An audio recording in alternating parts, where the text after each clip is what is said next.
Assalamualaikum warahmatullahi wabarakatuh. Yang saya hormati Bapak Kepala Sekolah dan Bapak Ibu Guru, staf karyawan SMP Negeri 1 Baya. Marilah kita panjatkan puji syukur kehadirat Allah Subhanahu wa Ta'ala yang telah melimpahkan rahmat dan hidayahnya kepada kita semua sehingga dapat berkumpul di ruang multimedia dalam acara diseminasi aksi nyata modul 1.4 budaya positif dalam keadaan sehat walafiat. Sebagai pembawa acara, izinkan saya membacakan susunan acara pada siang hari ini. Acara yang pertama yaitu pembukaan. Marilah acara pada siang hari ini kita buka dengan bacaan basmalah bersama-sama. Bismillahirrahmanirrahim. Acara yang kedua yaitu menyanyikan lagu Indonesia Raya.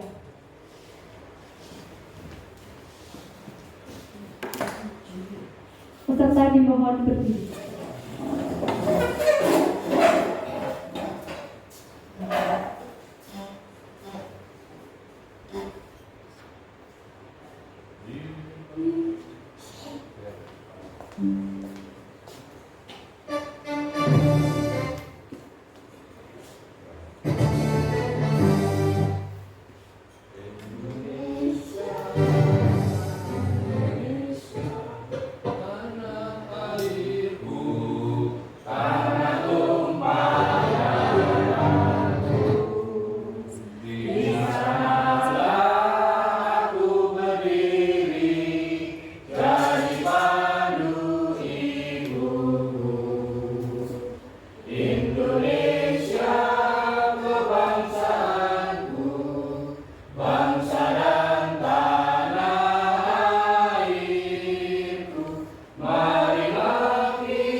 Acara yang ketiga, doa. Demi kelancaran diseminasi ini dimohon Bapak Bapak Patri memimpin doa pada acara siang hari ini. Bapak Ibu sekalian, saudara juga kelancaran pada pagi hari ini berdoa dengan agama dan kepercayaan masing-masing. Berdoa mulai.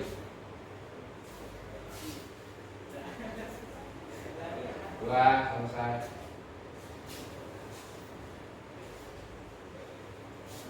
Semoga dengan bacaan doa dari Bapak Patri, acara pada siang hari ini berjalan dengan lancar. Acara yang keempat yaitu sambutan. Sambutan Kepala Sekolah SMP Negeri 1 Baya yang diwakili oleh Bapak Supadi, dipersilahkan.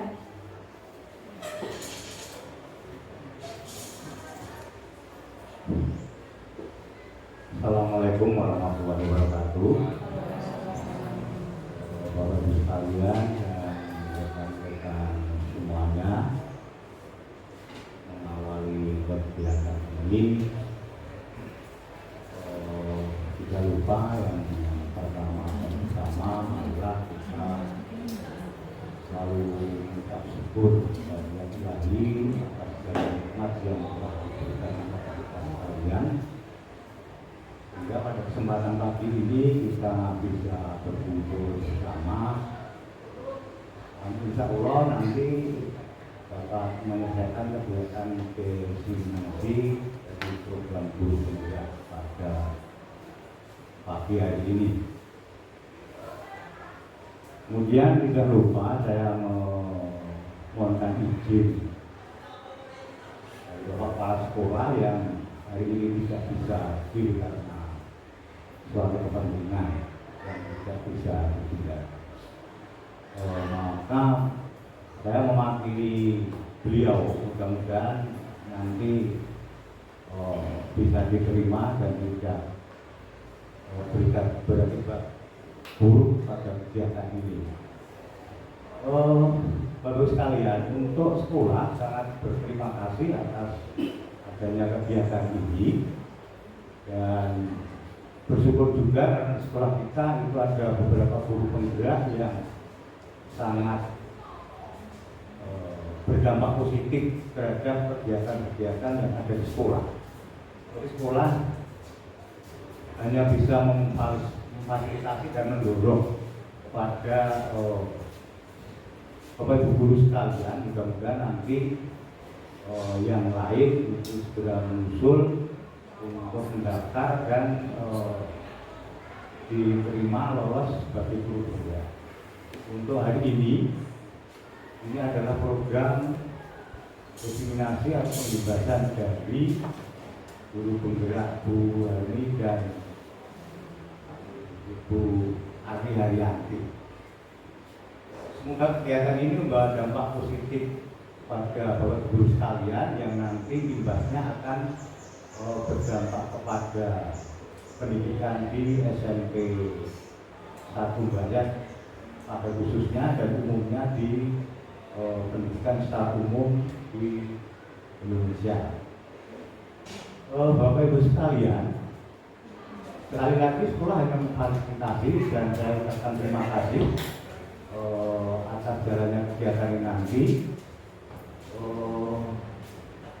Semoga kegiatan ini dapat berjalan dengan baik atas bimbingan dari Ibu Hani dan Ibu Hani. Nanti waktu sepenuhnya sampai selesai, monggo saya serahkan dan pada kesempatan ini saya nyatakan kegiatan diseminasi bisa dimulai dan dinyatakan dibuka. Sekian dari saya. Sekali lagi, mudah-mudahan kegiatan ini dapat membawa dampak positif kepada kita semua dan pendidikan di sekolah kita. Sekian, terima kasih. Assalamualaikum warahmatullahi wabarakatuh.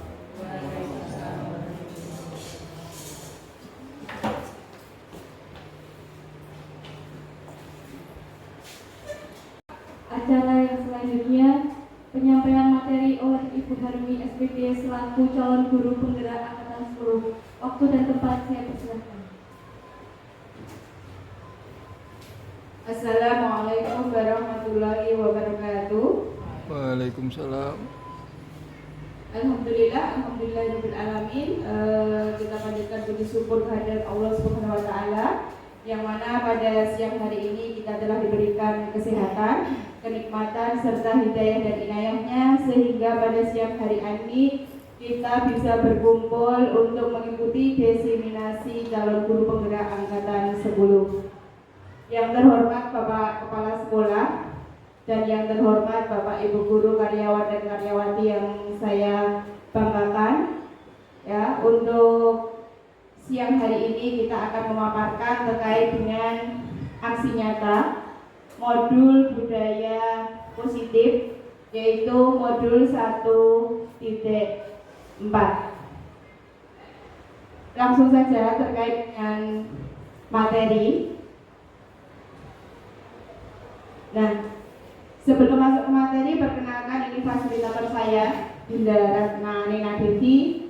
Beliau berasal dari Cilacap dan beliau juga Kepala Sekolah SD Negeri Karangasem 1, Kecamatan Sampang, Kabupaten Cilacap. Dan yang kedua, perkenalkan juga pengajar praktek saya, beliau Bapak Sadari. Beliau mengajar di SMP Negeri 1 Cawas, Kabupaten Klaten.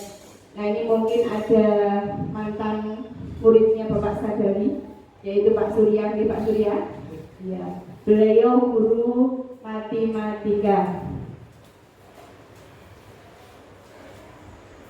Nah, sebelum menginjak ke materi inti, ya alangkah baiknya kita membuat kesepakatan belajar.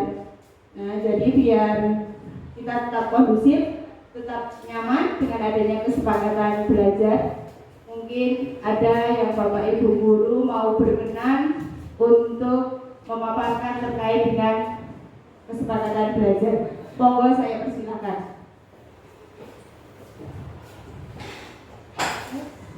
Saya mau membacakan kesepakatan belajar. Yang pertama, disiplin waktu dan menjaga kebersihan kelas. Yang kedua, setiap peserta memiliki kesempatan untuk berpendapat.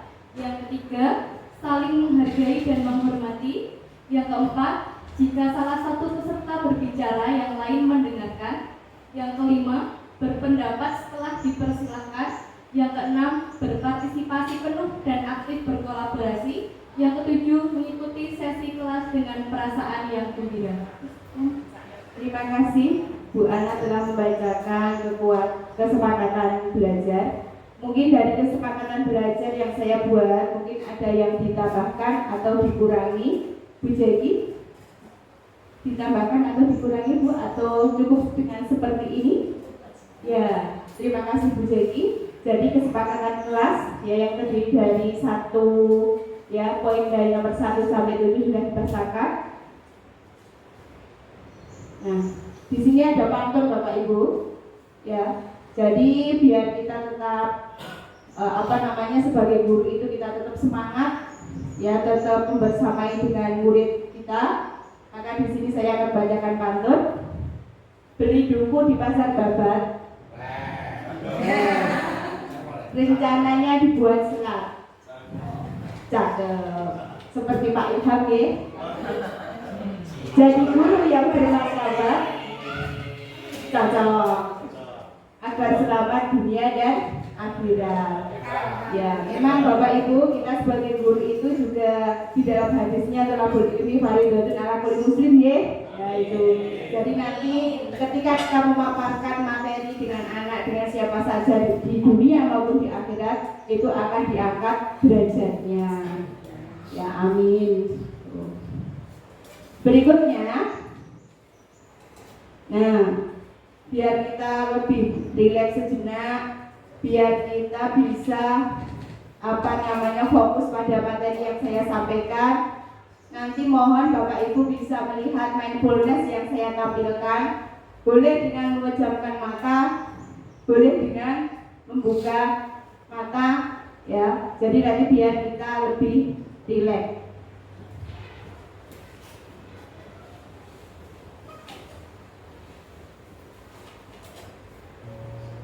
Berhenti, amati nafas, amati perasaan, pikiran, dan lanjutkan kembali aktivitas.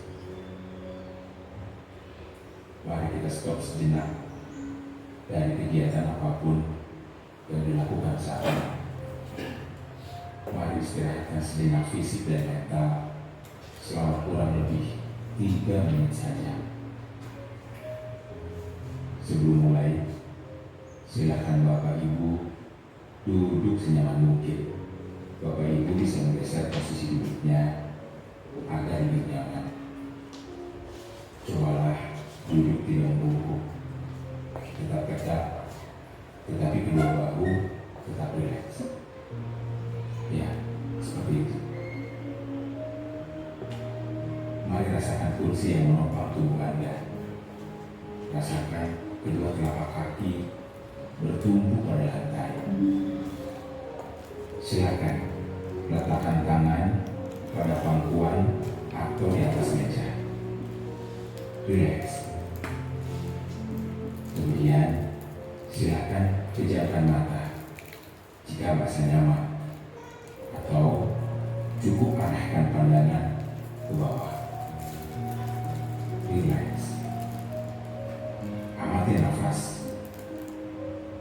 Amati nafas masuk dan keluar. Bernapaslah seperti biasa.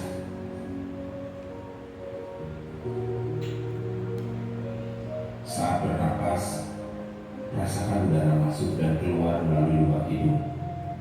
Rasakan abdomen yang turun naik saat bernapas.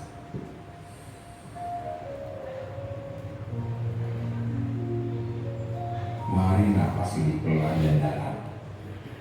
Rasakan perut mengembang dan mengempis saat bernapas. Mari Bapak Ibu bernapas lebih dalam. Sekarang, mari kita bernapas dalam 4 hitungan, menghembuskan dalam 4 hitungan juga. Mari kita mulai.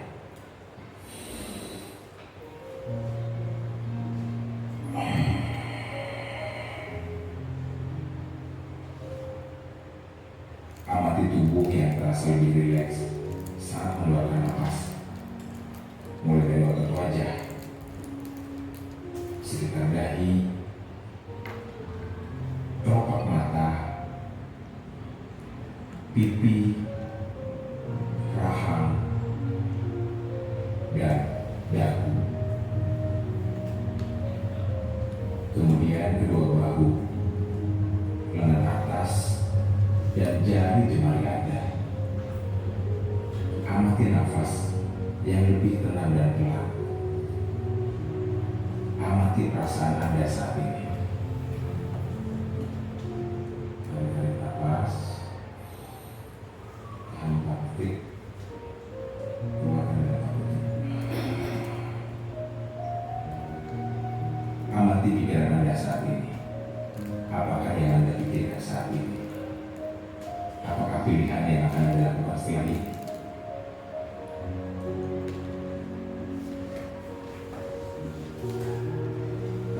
Baik, kita akhiri lagi dengan 1 kali napas yang lebih panjang dan perlahan. Mari kita hitung dalam hitungan 5 untuk menarik nafas dan 5 hitungan juga untuk membuang nafas. Mari kita mulai.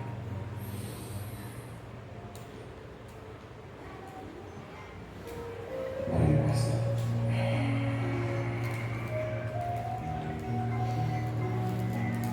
Ya Bapak Ibu, silakan lanjutkan kembali kegiatan dengan membawa perasaan yang lebih tenang, pikiran yang lebih fokus, dan tubuh yang lebih rileks. Terima kasih. Kasih tepuk tangan untuk kita semua.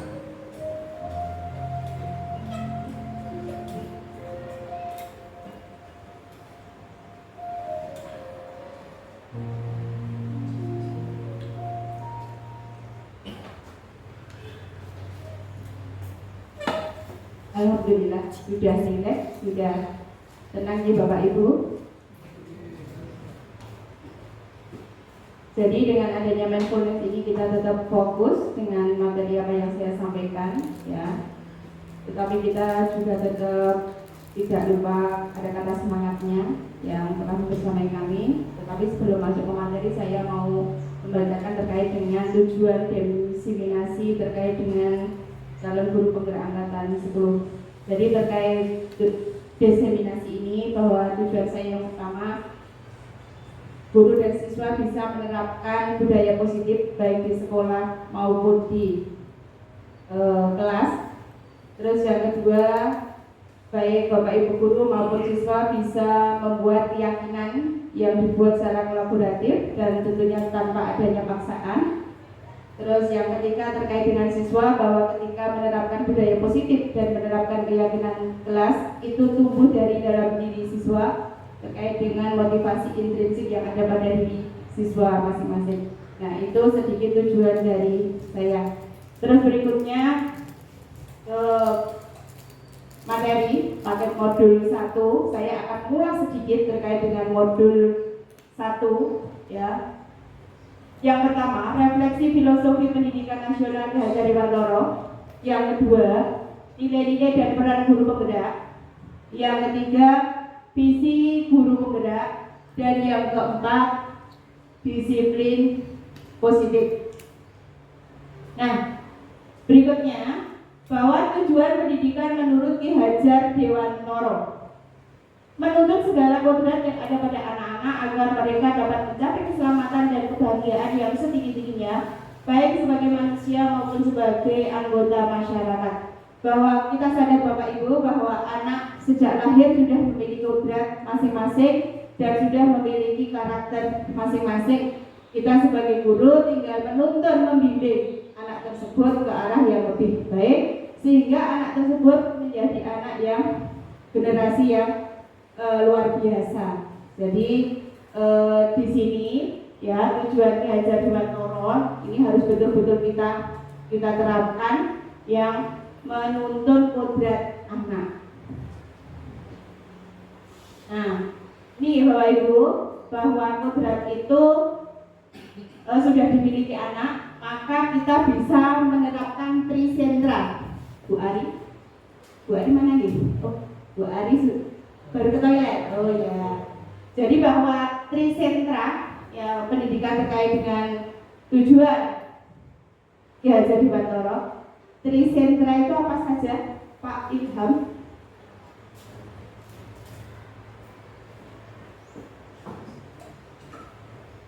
Trisentra pendidikan.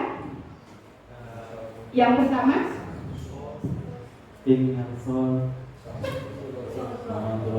ya. Iya. Jadi trisentra yang ya, jadi trisentra yang telah diterapkan ya terkait dengan pendidikan yaitu Ingarso Suntulodo Enmajo Mangun Karso Tutpuri Handa Yani. Tetapi sebelum masuk ke materi berikutnya, Bapak Ibu biar tidak ngantuk, biar semangatnya tuh menggebu-gebu dan luar biasa.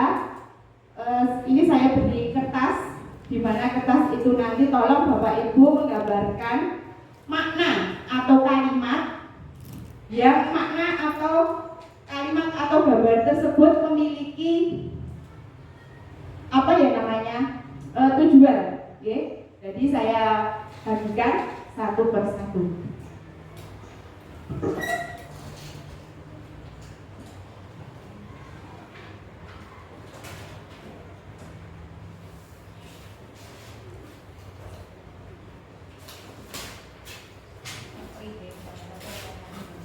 Mau gambar apa itu?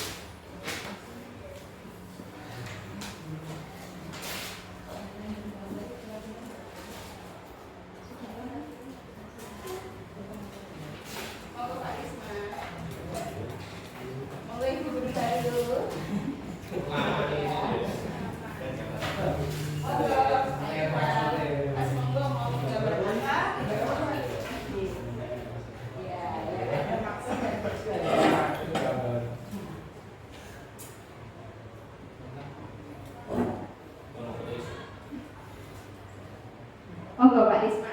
Wah, mungkin ini Pak Risma ini pikirannya bercabang-cabang ya. Di sisi lain ikut diseminasi, di sisi lain terkait dengan operator PPDB. Tapi tetap semangat ya Pak Risma. Iya. Bebas, Bu. Ya, bebas. Gambarnya bebas, boleh kalimat, monggo, yang penting ada maknanya. Misalnya sebagai contoh saya menggambar uang, bahwa uang itu segala-galanya. Bagi saya loh ya itu. Mungkin dari Bapak Ibu guru memiliki gambar atau makna yang lain, monggo silahkan.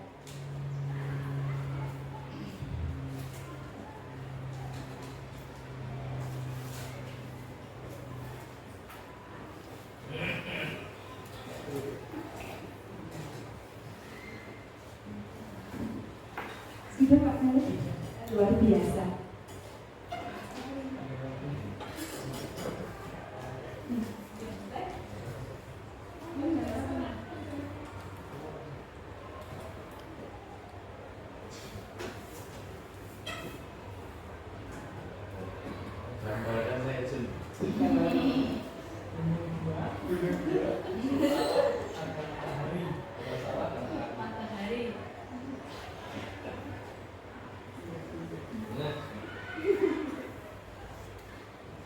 Itu seperti gambar saya tempo dulu ya Pak ya.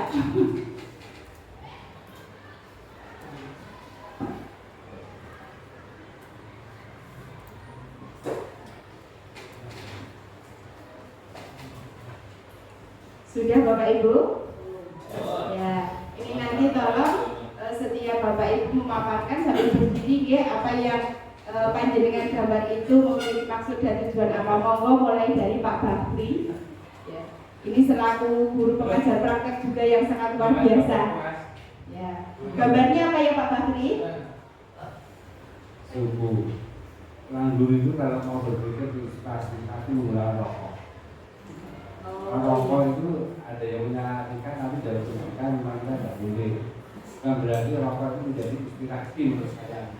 Karena sebenarnya yang diharapkan dari pesan dari gambar yang disampaikan, jangan meniru orang dahulu.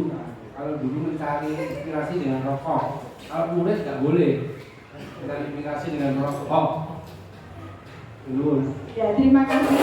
Ini bahwa Pak Bakri gambarnya sangat luar biasa, menggambarkan seseorang yang merokok. Jadi mohon maaf sekali ya Bapak Ibu, ketika kita berpikir itu kalau zaman dulu itu sinambi rokok itu akan lebih lebih pian gitu. Tetapi zaman sekarang ya ketika memikirkan itu ya saya mungkin tadi kata Pak Bakri jangan merokok ya gitu. Begitu ya Pak Bakri. Ya, berikutnya Pak Ilham, monggo, ini guru yang sangat tahu bagi anak-anak. Ya, itu. Sebetulnya di sini saya menggambar 3 ya. Yang pertama buku dan yang kedua adalah kotaan yang bertuliskan ilmu dan yang terakhir ini adalah lampu hijau yang bersinar terang. Ya, jadi makna dari yang saya gambar ini adalah sebagai guru atau siswa kita itu harus selalu menyempatkan waktu untuk membaca atau belajar agar kita mendapatkan ilmu pengetahuan dan wawasan yang luas, dan nanti kita setelah mendapatkan ilmu kita bisa terapkan dan bisa kita gunakan untuk hal yang positif dan baik. Mungkin itu dari saya Bu. Terima kasih Pak Ilham, bahwa Pak Ilham ini bahwa menggambarkan buku di mana buku ini siswa harus intinya rajin membaca buku, karena dengan adanya buku kita akan bisa dengan pepatah ini ya Pak ya, karena membaca ini merupakan jembatan emas bagi masa depan, begitu. Iya, luar biasa ya. Lanjut Ibu. Oh iya, lanjut Pak Risma, ini selaku guru dan selaku dosen juga, ini yang memiliki potensi yang sangat hebat sekali di SMP Negeri 1 Bayat. Monggo Pak Risma. Terima kasih atas pujiannya Bu. Kalau nanti kirimkan nomor dana. Oh iya. Ya. Kalau ukuran sepatu nanti bisa melihat di Itali ya Pak ya, atau di Pantes itu ya ukurannya. Dalam instruksi untuk menggambar, saya gambarkan gunung. Gunungnya 2, matahari 1, jalannya 1. Jalannya meliuk-liuk. Di sini saya menggambar gunung itu saya teringat dengan masa kecil saya dulu, kalau disuruh gambarnya gunung. Karena saya melihat gunung itu adalah sesuatu yang sangat besar. Dan ketika kita pergi gunung itu hawanya senang. Jadi Pak. Delok sing gede-gede ya senang. Oh, termasuk delok buah. Termasuk delok buahnya. Senyumnya yang besar itu. Sudah Pak? Sudah. Ya. Terima kasih bahwa Pak Risma ini menggambarkan gunung yang di situ ada mataharinya. Ini sama seperti saya ketika saya dulu SD itu menggambarkan mesti gunung, terus ada jalan, terus di situ ada matahari. Nah ini seperti tempo dulu ya itu. Tapi kalau zamannya sekarang itu ya, itu anak sudah memulai dengan adanya HP, dengan gadget itu ketika menggambar itu lebih inovatif. Terima kasih Pak Risma. Monggo Pak Surya.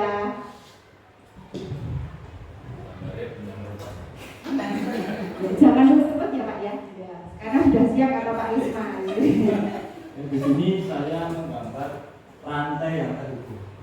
Ya, rantai. Seperti silat 4. Di sini saya menggambar rantai yang terhubung. Pasca dari sini saya apabila ada kegiatan secara bersama-sama antara guru dan siswa bisa menciptakan yang apa tujuan yang kita ciptakan itu bisa terwujud. Iya. Terima kasih. Ya. Terima kasih Pak Surya, ini menggambarkan rantai yang secara bergandengan, berarti ketika kita mewujudkan suatu tujuan itu harus saling berkolaboratif ya Pak Surya. Luar biasa. Monggo Pak Galih selaku guru BK ya, temannya Bu Arti. Terima kasih waktunya. Di sini saya hanya menggambarkan sebuah titik. Sebuah titik, apa makna dari titik itu Pak? Deg-degan ya.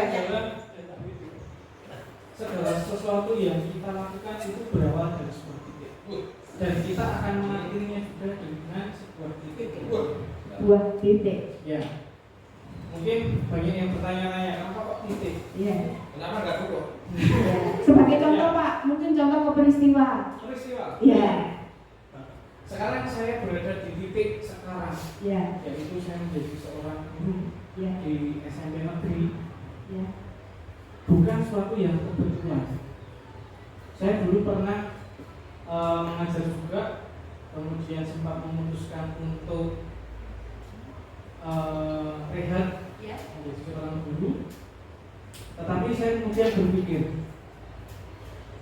ilmu yang sudah saya dapat kalau tidak saya bagikan itu akan sia-sia. Muspro ya Pak ya. Muspro. Jadi apapun itu ilmunya yang saya dapat sebagai pengalaman yang sudah saya lakukan dan saya alami, mungkin bisa menjadi motivasi bagi anak bahwa yang namanya hidup itu selalu akan berjalan, dan titik itu akan berhenti ketika kita sudah menghadapi yang namanya ajal. Jadi jangan sampai titik itu hanya terputus karena suatu hal yang kurang bermakna. Mungkin itu dari saya.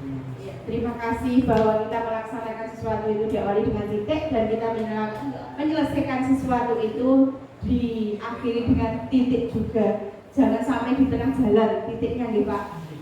Ya, luar biasa. Monggo Bu Ros. Ya, Bu Ros ini karyawan yang sangat teladan ya, gitu. Monggo Bu Ros. Ini saya gambarnya ada cintrong. Ada cintrong, ya.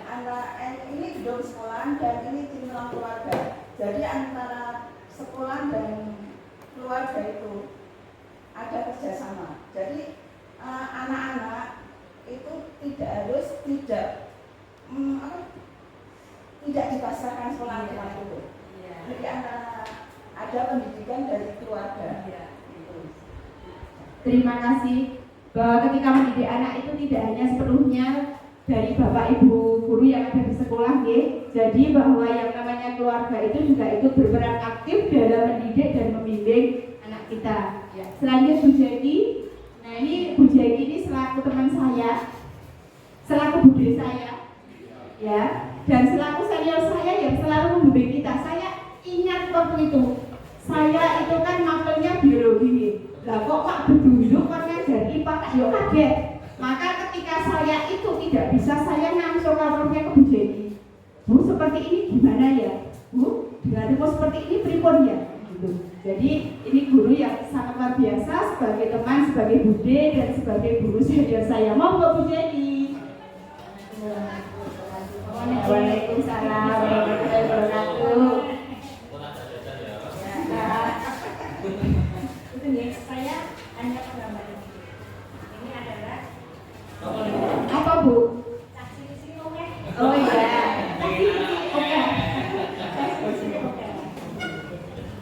Karena apa? Karena ternyata nanti di saat kita itu, kalau saya itu sudah kepala 5. Jadi di saat kita itu nanti sudah tua, itu ternyata nanti ada saatnya kita itu kangen akan masa lalu. Artinya begini, kalau dulu kita kemana-mana dengan anak sekarang kita mau keluar dengan anak saja, itu rayu-rayunya harus susah ya Bu. Ya, susah sekali. Itu hanya berdua saja mereka sudah ngurusin nasib mereka sendiri-sendiri kayak gitu, dengan kesibukan mereka sendiri-sendiri kayak gitu. Nah, alangkah lebih banyak untuk teman-teman yang sekarang putra-putranya masih kecil, itu baik masih dan yang belum ya Mas ya, doakan itu jangan sia-sia, jangan sia-siakan.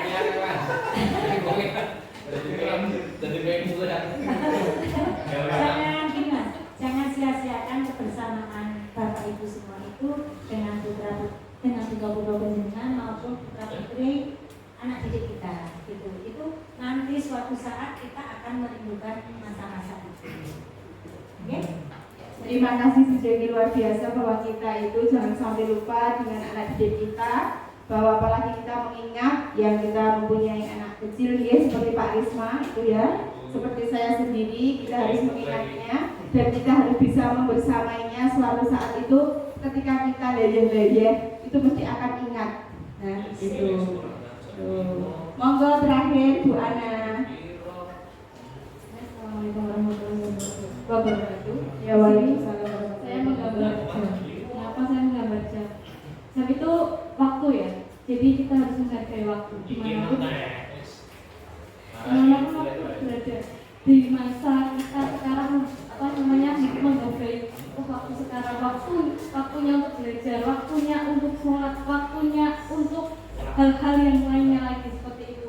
Waktu pokoknya banyak sekali. Ada juga di dalam Al-Quran yang bunyinya demi masa ya enggak? Demi masa, Opi ya, demi masa. Jadi waktu itu dari waktu yang sangat berharga, kebersamaan kita, makanya. Terima kasih, intinya bahwa kita harus bisa menghargai waktu, mengatur waktu. Berikutnya ya bahwa alhamdulillah Bapak Ibu sudah memaparkan terkait apa yang ada di benak Bapak Ibu guru sudah sudah dipaparkan. Selanjutnya bahwa kembali ke materi bahwa kita menuntut laku dan pertumbuhan kodrat anak itu seperti bak petani. Jadi kita itu sebagai guru itu seperti bak petani, bak tukang kebun yang merawat tanamannya mulai dari biji, mulai tumbuh menjadi tanaman, mulai kita panen. Nah, kita ibaratnya seperti itu. Jadi tanaman itu dipupuk, dikasih air, dirawat, maka akan tumbuh dengan baik dan hasilnya juga akan maksimal. Jadi kita sebagai guru juga akan menerapkan ke anak didik kita itu juga membimbing, menuntun biar nanti kelak menjadi generasi yang baik. Nah, ini terkait dengan materi yang pertama, disiplin positif dan nilai-nilai kebajikan universal. Yang kedua, teori motivasi, hukuman dan penghargaan restitusi. Yang ketiga, keyakinan kelas. Yang keempat, kebutuhan dasar manusia dan dunia berkualitas. Yang kelima, restitusi, 5 posisi kontrol. Yang keenam, restitusi, segitiga restitusi. Nah, di sini ada pertanyaan semantik ya, sebelum masuk terkait dengan adanya disiplin positif, bahwa pertanyaan semantik yang pertama, hukuman. Nah, mungkin siswa itu ketika mendengar ada kata hukuman, mesti dredeg ngobrol, kayak aku digawe yang bebek, diinterogasi, hukumannya apa? Biasanya anak itu seperti itu. Ya betul Bunda Arni? Iya. Ya betul Pak Kale? Iya. Berarti di telinga anak itu rasanya wow, hukuman. Aduh, yo gini, ya aku tidak pakai kan begitu ya Bapak Ibu. Nah, ini ada pertanyaan semantik yang pertama. Hukuman dapat mendisiplinkan anak. Nah, menurut Bapak Ibu bagaimana? Terus yang kedua, pemberian hukuman dengan hal yang positif seperti membaca, membersihkan halaman sekolah dapat mendisiplinkan anak. Yang ketiga, memberikan penghargaan dapat meningkatkan motivasi belajar anak. Nah, ini pertanyaan semantik dari saya. Ya, jadi mungkin dari Bapak Ibu mau memaparkan. Oh ya, monggo Pak Bakri. Yang pertama dulu ya, hukuman yang dapat mendisiplinkan anak itu adalah itu dari sepakati ada istilah hukuman itu negatif. Iya, betul Bapak. Maka itu sebenarnya bahasanya saja yang bisa diganti. Kalau bahasanya bagaimana hal-hal yang dapat mendisiplinkan anak. Pas ini. Kalau hukuman itu sudah mengeri dulu, ngeri. Jadi menurut saya Pak, boleh mengusulkan itu apa saja hal yang dapat mendisiplin anak, baru kita akan menemukan beberapa sesuai sifatnya orang menghukum. Kalau dicari seperti itu, hukumnya sesuatu yang bisa membantu anak, karena fisik tidak boleh. Apa dengan menyanyi, dengan bersum dan sebagainya. Jadi kalau saya usul jadi dengan ya Pak, nanti bisa dievaluasi. yang bisa cari mendukung apa saja hal-hal yang bisa mendisiplinkan. Yang kedua, pemberian hukuman lagi, hukuman menaik itu. Ya. Soalnya ini kan baru pertanyaan semantik Bapak, jadi belum ke materi. Ya. Ya, itu seperti yang saya baca. Itu sama menurut saya, asal dan dua itu sama. Iya. Menurut saya. Iya. Nek judul orang itu judulnya, semua itu judulnya. Iya. Judul apa membaca, memberikan halaman. Saya. Terus berikutnya nomor 3. Memberikan penghargaan dapat meningkatkan motivasi belajar. Nah, ini setuju dan tidak setuju. Iya. Kalau setuju bagaimana Bapak? Kalau tidak bagaimana? Monggo dipaparkan. Kalau setuju itu memang dapat betul itu dapat meningkatkan motivasi dan mempertahankan anak. Nah, kemudian kalau saya juga tidak setuju adalah penghargaan itu karena apa? Nanti akan memunculkan dalam dirinya riak. Ini adalah antara setuju dan tidak setuju. Monggo. Ya. Saya setuju, tetapi dengan catatan penghargaan itu tidak berupa materi, tapi bisa dengan ujian. Nah, ini yang jarang kita lakukan. Bahwa sekarang pemberian secara materi kayaknya dilarang kayaknya. Iya. Tetapi dengan ujian itu nanti bisa mengoptimalkan dirinya dan bisa ada ungkapan yang dapat direkam. Ya. Terima kasih diberi aplaus Pak Bakri yang memberikan sumbangsihnya. Jadi terima kasih Pak Bakri terkait dengan penghargaan itu nanti bisa setuju atau tidak. Kalau setuju tetapi tidak boleh berupa materi misalnya kue 100 ya bijimu 100-nya tak ide 30.000. Jangan seperti itu. Terus berikutnya tidak setuju ketika memberikan penghargaan yang berupa materi, anak itu akan identik ketagihan. Ya. Identik ketagihan ya itu. Jadi terkait dengan penghargaan boleh dengan kata pujian. Luar biasa Mas Galang yang sudah mengerjakan ya, yang sangat sempurna sekali nilainya mendapatkan 100 ya itu. Terima kasih Pak Bakri. Next. Nah, ini terkait dengan disiplin positif ya. Bahwa budaya positif, nilai-nilai keyakinan dan kebiasaan di sekolah yang berpihak kepada murid dan membentuk anak menjadi generasi yang berpendidikan, cerdas, berkarakter, dan bertanggung jawab. Ya, jadi budaya positif yang diterapkan di sekolah seharusnya menjadi suatu kebiasaan sehingga mendorong murid untuk melakukan dengan kesadaran diri. Nah, tadi sudah dipaparkan ya sama Bu Jeki bahwa kesadaran itu biar tumbuh dari dalam dirinya. Jadi berupa motivasi intrinsik, tidak boleh dengan motivasi ekstrinsik yang dari luar. Biasanya kalau dari luar itu karena hanya adanya teguran, karena hanya adanya ditegur terus saya biar aktif begitu. Perubahan paradigma. Nah, ketika kita sudah tahu terkait dengan budaya positif, maka kita harus adanya perubahan di kelas maupun di sekolah.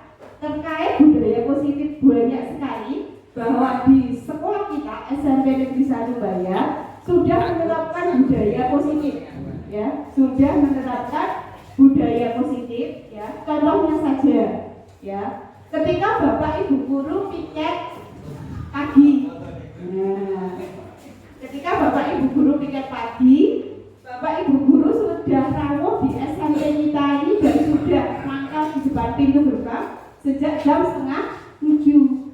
Dengan adanya disiplin ini, maka anak itu juga akan, wah, saya sudah disiplin belum dalam mengenakan baju, baik dasi, baik ikat pinggang maupun kaos kaki. Nah, itu jadi dengan adanya budaya positif ini, anak bisa menerapkan dengan tertib.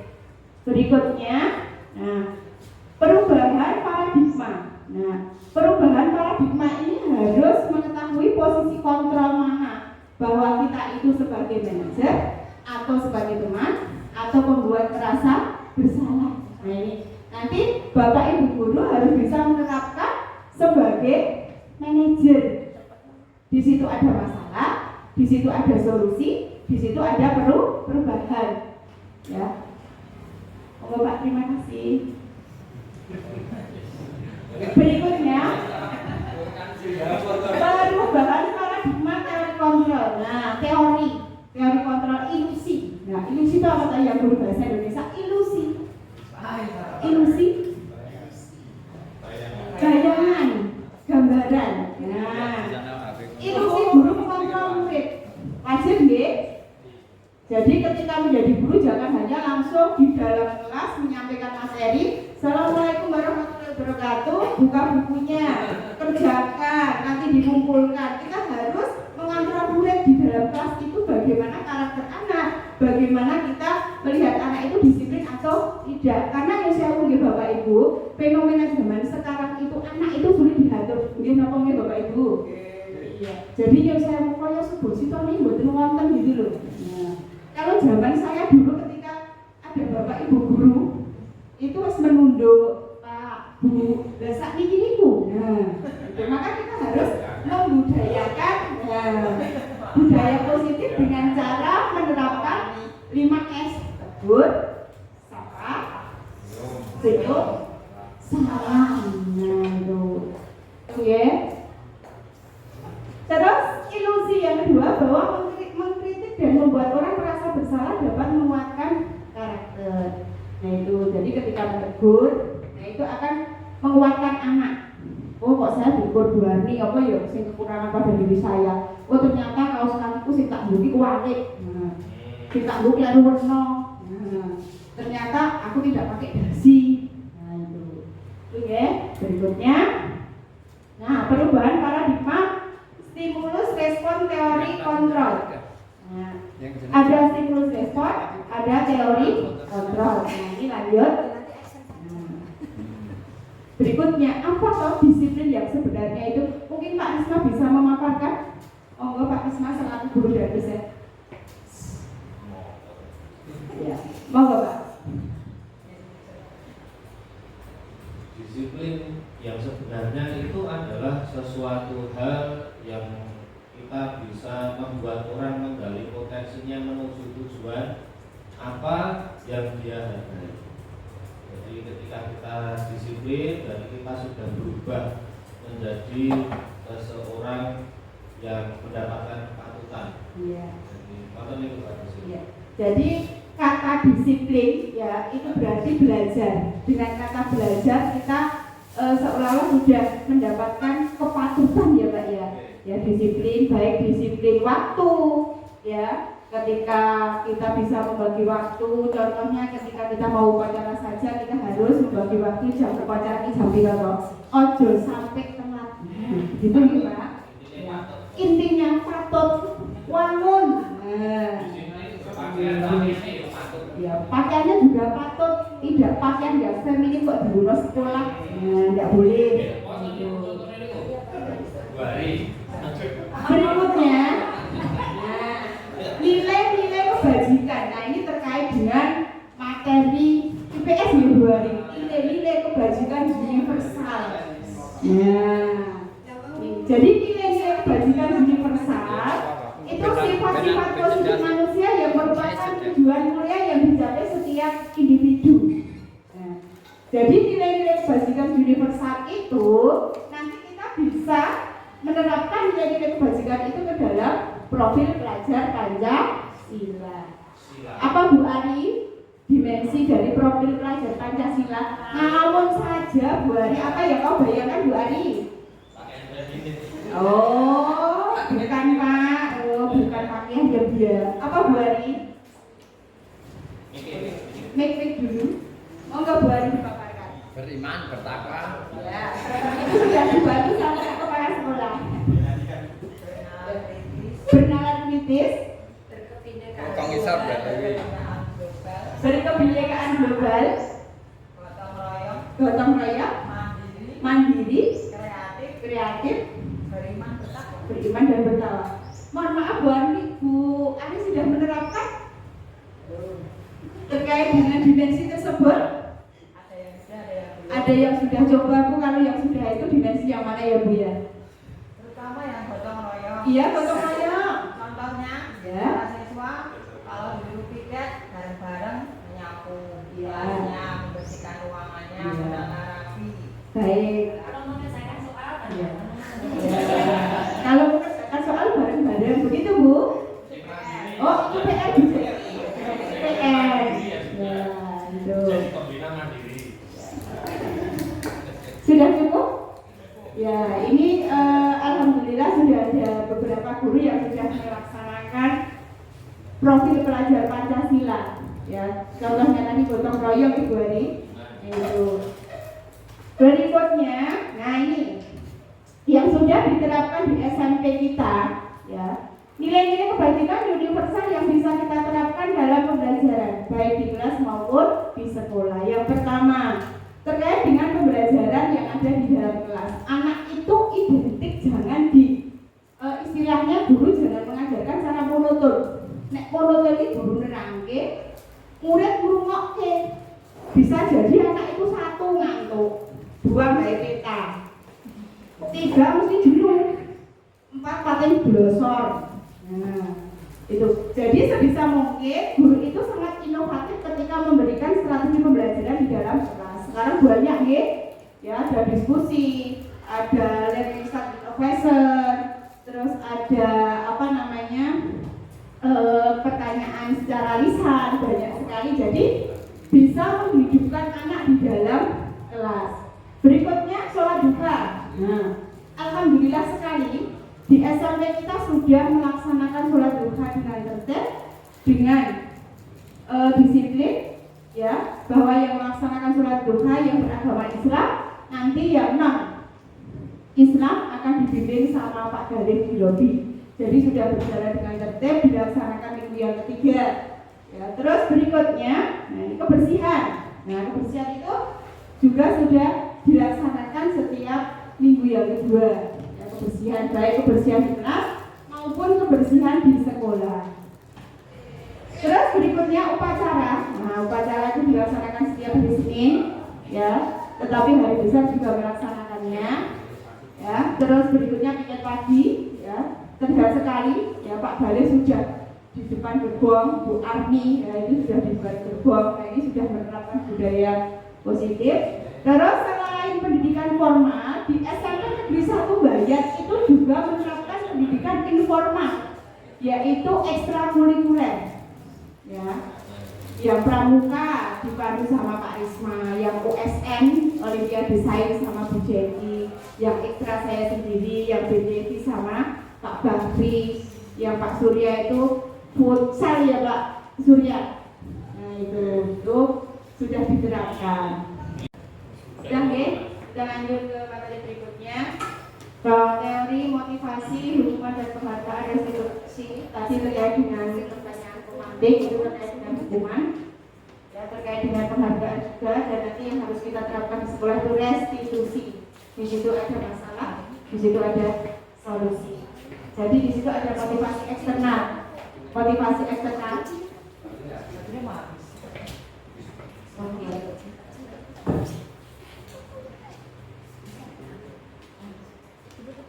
Lanjut ya Bapak Ibu. Ada motivasi eksternal dan ada juga motivasi internal. Ya. Motivasi eksternal itu pengaruh dari luar. Ya. Sedangkan untuk pengaruh internal itu dari dalam diri kita. Terus berikutnya hukuman. Apa toh sing jenenge hukuman kuwi? Ya. Apa toh konsekuensi dan apakah itu restitusi? Maka kita nanti sebagai guru harus bisa menjelaskan. Itu.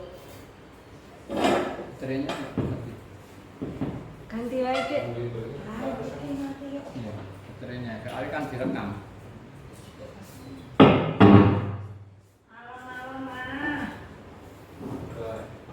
Sama saja itu Pak. Mungkin ini karena sudah siang ya, tapi sudah lumayan sudah ada suaranya. Hukuman adalah bentuk sanksi yang tidak terencana bersifat satu arah dalam konteks hukuman untuk siswa.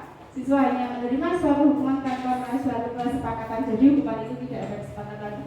Jadi hukuman itu bisa fisik atau bisa psikis. Mungkin kalau fisik, ya itu disuruh push up sampai 50 kali. Ya. Konsekuensi bentuk sanksi yang diberikan kepada pelaku tindakan melanggar hukum sebagai akibat tindakan langsung. Nah, ya tindakan langsung. Terus berikutnya restitusinya. Nanti restitusi ini, ya proses menciptakan kondisi bagi murid untuk memperbaiki kesalahan mereka sehingga mereka bisa kembali pada kelompok mereka dengan karakter yang sangat kuat. Nah ini di dalam bagian ini bahwa identitas gagal itu berupa hukuman. Ya. Berikutnya identitas sukses itu berupa konsekuensi dan berupa restitusi. Ya itu berupa konsekuensi dan berupa restitusi.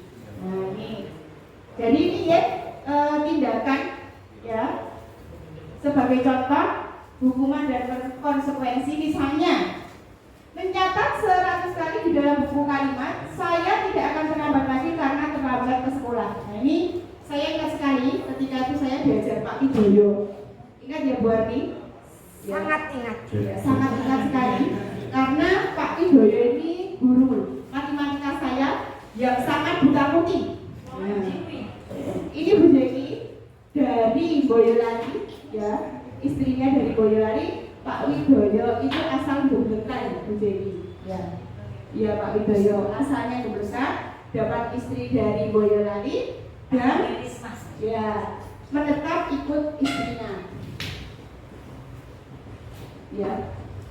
Terus berikutnya, ketika saya disuruh mencatat 100 kali itu, isinya seperti ini.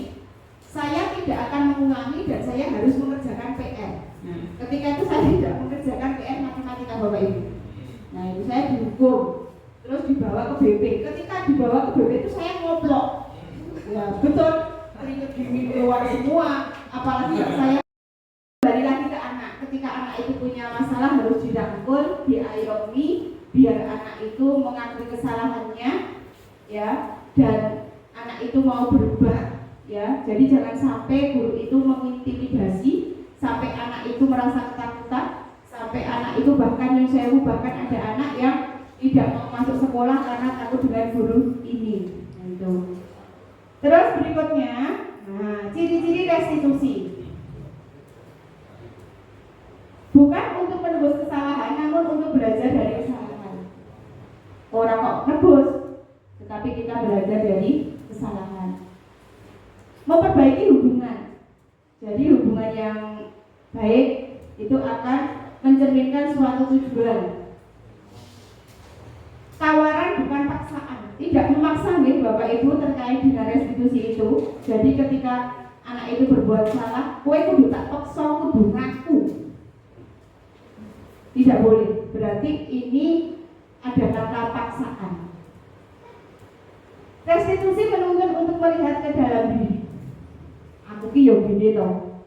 Kok aku ki dibawanya BP karo Bu Arni. Apa toh dalam diri saya yang salah? Oh ternyata potongan aku mogak, oh, misalnya. Itu. Terus berikutnya mencari kebutuhan dasar yang mendasar. Berikutnya cara yang paling baik yaitu restitusi. Lebih fokus pada solusi. Nah, berarti dari ketiga tersebut antara hukuman, konsekuensi itu lebih fokus ke restitusi. Terus berikutnya, nah, is breaking dulu ya, karena ini sudah mendekati jam 11:30 ya, hampir mau sholat duhur. Kita is breaking dulu, nanti tepuk 1 yes, tepuk 2 oke, tepuk 3 semangat, dan tepuk 4 konsentrasi. Mari Bapak Ibu guru ya, rehat sejenak ya, angkat tangan, bukan angkat tangan ya Bapak Ibu, nanti tidak dikira saya polisi ya itu ya. Saya beri contoh, tepuk 1 yes, tepuk 2 oke, tepuk 3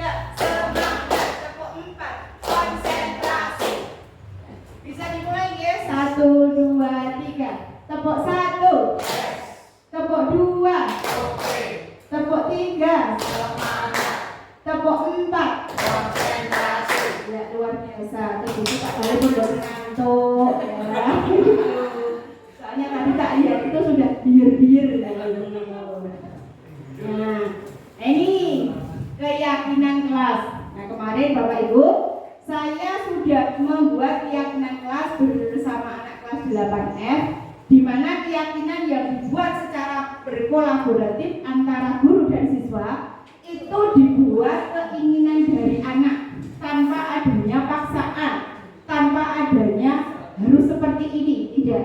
Jadi dibuat kolaboratif. Yang pertama, keyakinan kelas bersifat lebih abstrak daripada peraturan kelas yang bersifat lebih rinci dan konkret. Yang kedua, keyakinan kelas berupa pertanyaan-pertanyaan universal yang dibuat dalam bentuk kalimat positif. Yang ketiga, keyakinan kelas tidak dibuat dalam jumlah banyak sehingga mudah diingat dan dipahami. Jadi ketika membuat keyakinan kelas itu rasa berabrak banyak sekali sampai berlembar-lembar. Yang penting narasinya sedikit, mudah diingat, mudah dihafal, dan anak itu mudah menerapkan di dalam kelas maupun di sekolah. Nah, contohnya keyakinan kelas yang ada di 8S. Datang ke sekolah tepat waktu. Jaminan Bapak Ibu? 7. Yang kedua, berseragam dengan tertib dan rapi. Ya. Yang ketiga, menjaga kebersihan kelas. Apalagi tadi sudah dibicarakan Bu Jeki terkait dengan kebersihan itu harus kita gerakkan, ya. Jadi jangan sampai yang namanya anak itu ngerti sih jadi kebersihan sing kepiye to. Ya, gitu. Jadi kelas itu harus rapi, ya. Tidak ada sampah-sampah yang berserakan, bahkan ada anak sing jenenge sampah plastik kok nanti kelas, jangan sampai ya itu. Berikutnya, saling menghormati dan menghargai, ya, saling menghormati dengan Bapak Ibu guru, saling menghargai dengan teman sejawatnya. Berikutnya, budayakan 5S, senyum, sapa, salam, dan santun. Nah, itu ya. Nah, setelah menerapkan keyakinan kelas, berarti anak tersebut sudah menerapkan budaya positif baik di lingkungan positif, ya, yang berupa peraturan kelas yang telah dibuatnya tadi, ya, itu. Nah, ini keyakinan kelas. Karena dengan anak itu membuat keyakinan kelas, berarti anak itu satu, duwe rasa tanggung jawab, ya, punya rasa tanggung jawab. Oh iya, kesepakatan yang sudah saya buat seperti ini. Seharusnya saya memiliki rasa tanggung jawab, mandiri, ya, menghormati orang lain, menjaga keselamatan, menjaga kesehatan, menghormati orang lain, bersabar dan lain-lain, banyak sekali, ya itu. Nah, kemarin ini dokumentasi terkait dengan keyakinan kelas Bapak Ibu.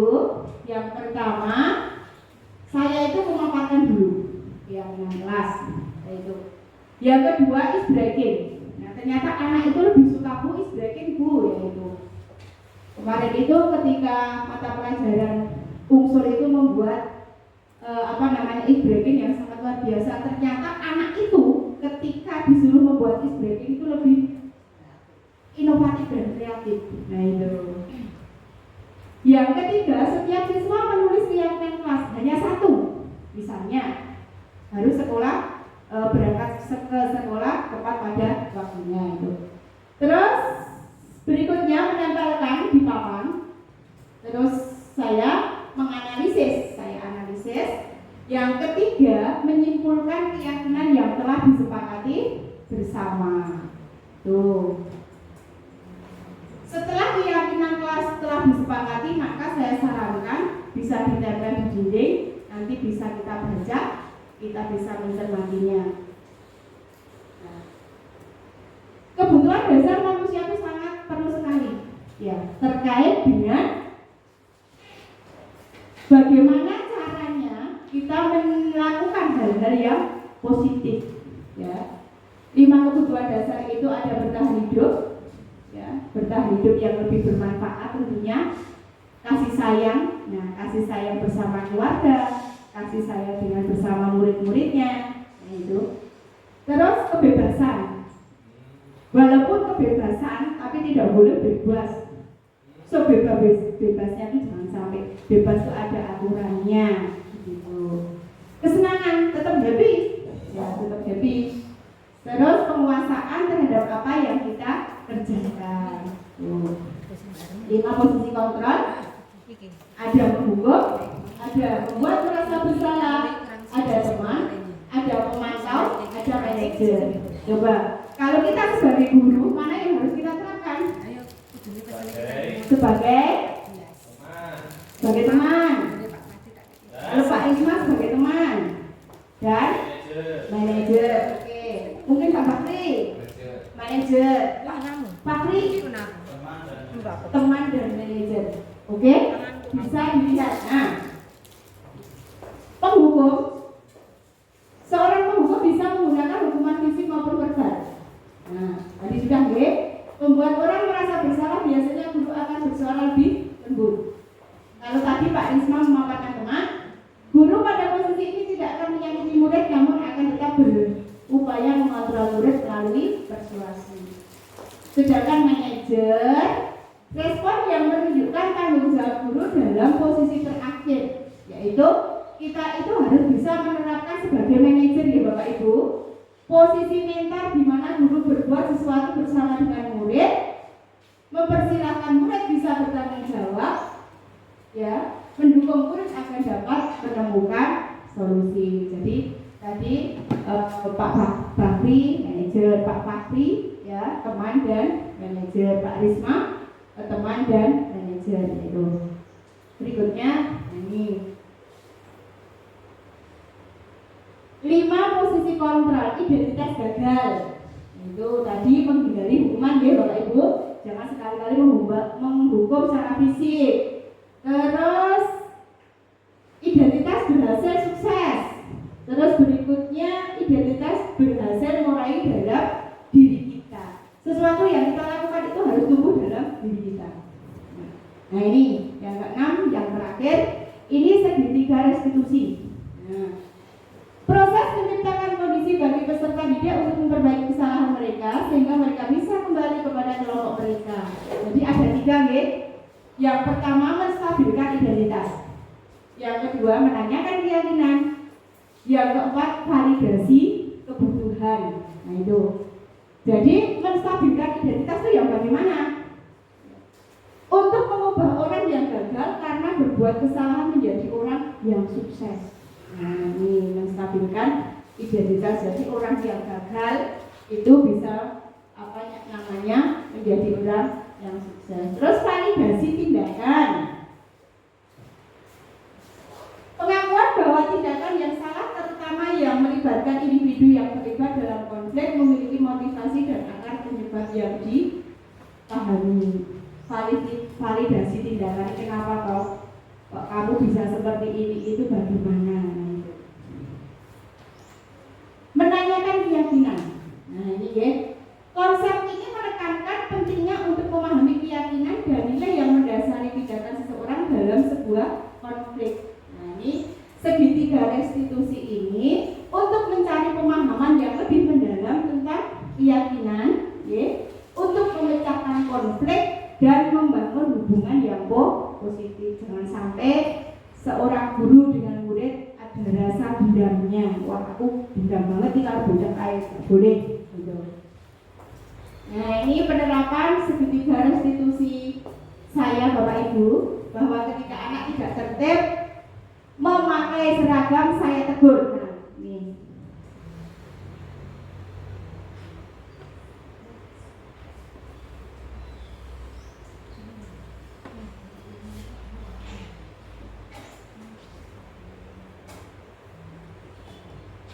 Nah ini Bapak Ibu bisa dipersani. Mungkin suaranya kurang menggelegar ya.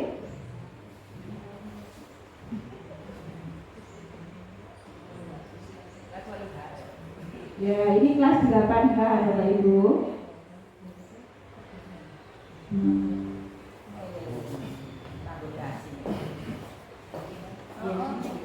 Mohon maaf ini kok suaranya agak sendet-sendet, ini mungkin karena sinyal saya ya.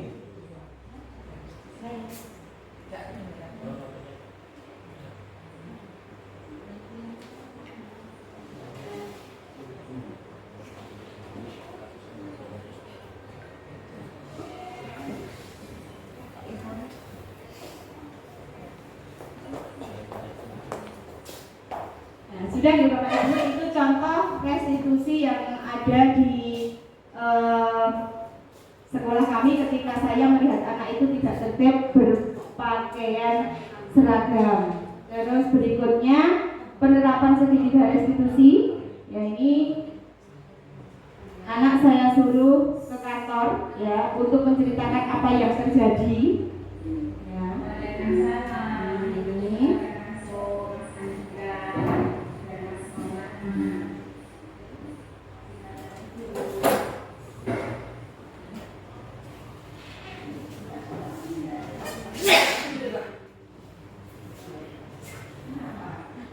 Ini. Ini penerapan segitiga restitusi ketika anak itu berbuat salah, saya suruh ke kantor untuk mengungkapkan apa kesalahannya dan tidak akan mengulanginya. Nah ini penerapan segitiga restitusi. Terus berikutnya, nah ini testimoni terhadap anak bahwa anak itu juga merasa bersalah akan apa yang dilakukannya itu. Dia mengakuinya dan tidak ada rasa dendam dengan gurunya. Ini. Berikutnya, coba Bapak Ibu, ya, ini yang terakhir is breaking. Silakan Bapak Ibu menuliskan bagaimana perasaan Bapak Ibu setelah mengikuti kegiatan diseminasi ini. Ya, mohon Bu Jeki, mohon Pak Risma terkait dengan refleksi kegiatan hari refleksi kegiatan yang terakhir ini Pak. Ya, coba monggo. Selamat siang Ibu-ibu, Bapak-bapak semuanya. Ya, silakan. Semangat. Ya, tetap semangat. Semangat dulu. Semangat. Semangat. Ya. Untuk semangat.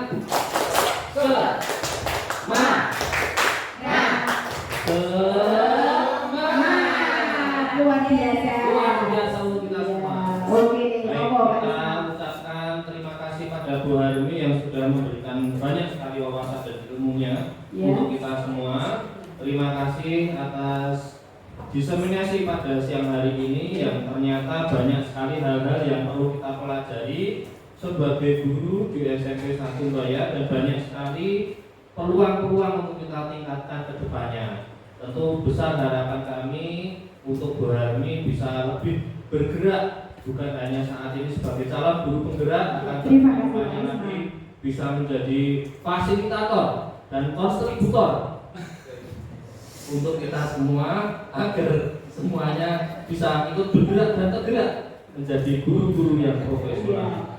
Terima kasih pada Bu Harmi, saya mewakili teman-teman yang pastinya sangat terinspirasi dan termotivasi. Semoga kita semua bisa menjadi guru yang melihat siswa tidak hanya sebagai objek hukuman, tapi bisa juga melihat siswa dari sisi restitusi bahwa mereka itu bisa dikembangkan ke arah yang lebih baik lagi.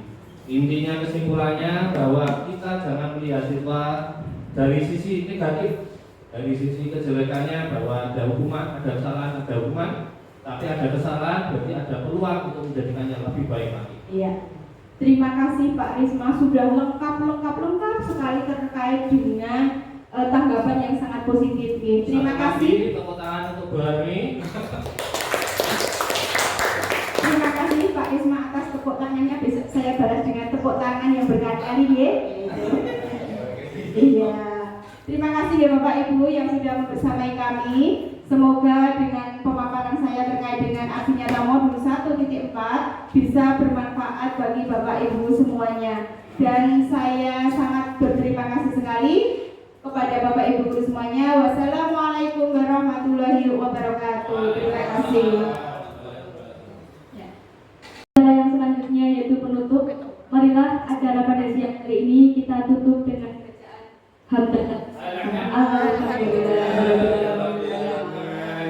Sekian dari saya, bila ada salah kata mohon maaf. Wabillahi taufiq wal hidayah. Wassalamualaikum warahmatullahi wabarakatuh.